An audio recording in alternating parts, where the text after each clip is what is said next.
এই ফেরাউন একদিন স্বপ্নে দেখেছিল বাইতুল মুকদ্দাস থেকে একটি অগ্নিশিখা, একটি আগুনের টুকরা, একটি আগুনের দলা মিশরে এসে পুরা মিশরের রাজপ্রাসাদ এবং মিশরের সমস্ত সেনাবাহিনী উজির নাজির সকলকে ধ্বংস করে দিয়েছে। শুধুমাত্র বনি ইসরায়েল যারা, তাদেরকে অক্ষত রেখেছে, আগুন তাদের কোনো ক্ষতি করে নাই। সুবহানাল্লাহ। রাতের গভীরে স্বপ্নের মধ্যে ফেরাউন যখন এই স্বপ্নটি দেখল, ঘুম ভাঙার সঙ্গে সঙ্গে ভয়ে স্তম্ভ হয়ে গেল যে আমি এই স্বপ্ন কিসের জন্য দেখলাম। সে পরের দিন রাজপ্রাসাদে জাদুকর, জ্যোতিষী তাদেরকে ডেকে বলল, আমি রাতের গভীরে স্বপ্ন দেখেছি যে বাইতুল মুকদ্দাস থেকে একটি আগুনের টুকরা মিশরে এসে আমার রাজপ্রাসাদ সহ সকল সৈন্যবাহিনী সব ধ্বংস করে দিয়েছে, কিন্তু বনি ইসরায়েল কাউকে সেই আগুন কোনো ক্ষতি করি নাই। সুবহানাল্লাহ। ওই সময়ের বিজ্ঞ যারা জ্যোতিষী ছিলেন, যারা জাদুকর ছিলেন, তারা স্বপ্নের ব্যাখ্যা বলেছিল যে হে আমাদের খোদা ফেরাউন, এই স্বপ্ন সাধারণ কোনো স্বপ্ন নয়, এই স্বপ্ন আপনার জীবন, আপনার সব, আপনার প্রাসাদ ধ্বংস করে দেওয়ার ইঙ্গিত দিচ্ছে। জোরে কোন সুবহানাল্লাহ। তারা বলছে, ফেরাউন আমাদের খোদা, আপনি শুনুন, বনি ইসরায়েলের মধ্য থেকে একজন নবী আসবে, যেই নবী আপনার বিরুদ্ধে প্রতিহত করবে, আপনার বিরুদ্ধে লড়াই করবে এবং আপনাকে সে শেষ করে ছাড়বে। জোরে কোন সুবহানাল্লাহ। সঙ্গে সঙ্গে ফেরাউনের টনক নড়ে গেল যে এটা আবার কেমন কথা।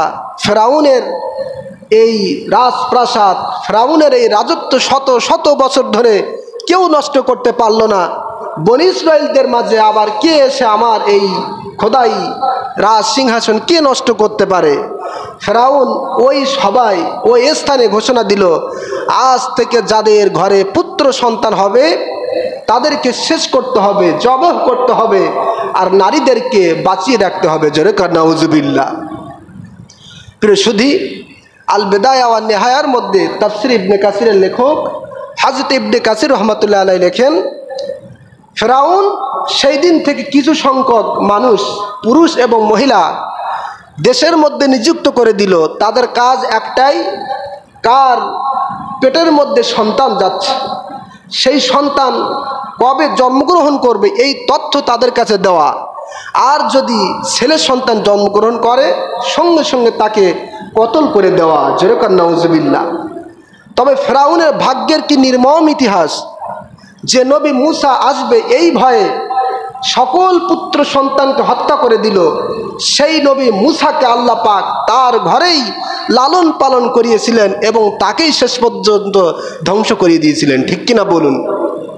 আল্লাহ পাক পবিত্র কোরআন কারীমের মধ্যে বলেন, ওয়াস্তাকবারা হুয়া জুনুদুহু ফিল আরদি বিগাইরিল হাক্কি ওয়া যান্নু আন্নাহুম ইলাইনা লা ইয়ারজিউন ফাআখাযনাহু ওয়া জুনুদাহু ফানাবাযনাহুম ফিল ইয়াম্মি ফানজুর কাইফা কানা আকিবাতুজ জালিমিন। মহান আল্লাহ রাব্বুল আলামিন ফেরাউনের জুলুম এবং নির্যাতনকে সামনে রেখে আল্লাহ তাআলা কোরআন কারীমের মধ্যে বলেন, ওয়াস্তাকবারা হুয়া জুনুদুহু ফিল আরদি বিগাইরিল হাক্কি। ফেরাউন এবং তার বাহিনী নিজেদেরকে অহংকার করত, নিজেদেরকে খোদা দাবি করত, নিজেকে বড় মনে করত, মানুষদের প্রতি জুলুম নির্যাতন করত, কখনো মৃত্যুর ভয় করত না। তারা মনে করত যে আল্লাহ তাআলার কাছে তাকে যেতে হবে না। সুবহানাল্লাহ। ফেরাউনের ধারণা ছিল এমন যে আমি আজীবন বাঁচব, আমাকে মরতে হবে না, আমার খোদাই রাজ সিংহাসন আজীবন থাকবে। জোরে কর নাউজুবিল্লাহ। আল্লাহ পাক বলছেন, দুনিয়ার মানুষ শোনো, ফাখাযনাহু ওয়া জুনুদাহু ফানাবাযনাহুম ফিল ইয়াম্মি। ওই ফেরাউন এবং তার বাহিনীকে আমি আল্লাহ পাক পাকড়াও করলাম, ধরলাম এবং তাদেরকে সাগরের মধ্যে নিক্ষেপ করলাম, চুবিয়ে চুবিয়ে মেরে ফেললাম। আর তোমাদের জন্য শিক্ষা রাখলাম, ফাংজুর কাইফা কানা আকিবাতুজ জালিমিন, একটু লক্ষ্য করে দেখো জালেমদের পরিণতি কি হয়। সুবহানাল্লাহ।